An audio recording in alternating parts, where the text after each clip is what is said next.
ಕಾಲಿಟ್ಟಿದೆ. ಈ 32ನೇ ದಿನದಲ್ಲಿ ಇನ್ನೂ ಕೂಡ ಇರಾನ್ನಲ್ಲಿ ಅಮೆರಿಕಾಗೆ ಇಸ್ರೇಲ್ಗೆ ಏನ್ ಬೇಕು ಅನ್ನುವಂತ ಕ್ಲಾರಿಟಿ ಇಲ್ಲ. ಇರಾನ್ ಜನರನ್ನ ಶಿಲಾಯುಗಕ್ಕೆ ಕಳಿಸ್ತಾರಂತೆ ಟ್ರಂಪ್. ಅಂದ್ರೆ ಅಷ್ಟು ಸರ್ವನಾಶ ಮಾಡ್ತೀವಿ ಅಂತ ಧಮಕಿ ಹಾಕಿದ್ದಾರೆ. ಅಲ್ಲರಿ 250 ವರ್ಷ ಇತಿಹಾಸ ಇರುವಂತಹ ನಿಮ್ ದೇಶ, ನಾಗರಿಕತೆ ಹುಟ್ಟಿದಾಗಿನಿಂದ ಇರುವಂತ ನಮ್ ದೇಶವನ್ನ ಹೆಂಗ್ರಿ ನಿರ್ನಾಮ ಮಾಡ್ತೀರಾ ಅಂತ ಇರಾನ್ ಕೇಳ್ತಾ ಇದೆ.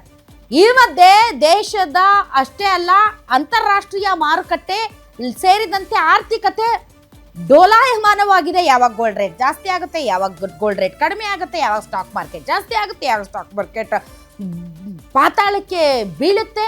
ಈ ಮಧ್ಯೆ ಗ್ಯಾಸ್ ಚಿಂತೆ, ಪೆಟ್ರೋಲ್ ಚಿಂತೆ, ಡೀಸೆಲ್ ಚಿಂತೆ, ಲಾಕ್ಡೌನ್ ಚಿಂತೆ, ಜನರ ಪರಿಸ್ಥಿತಿ ಹೇಳತ್ತಿರೋದು.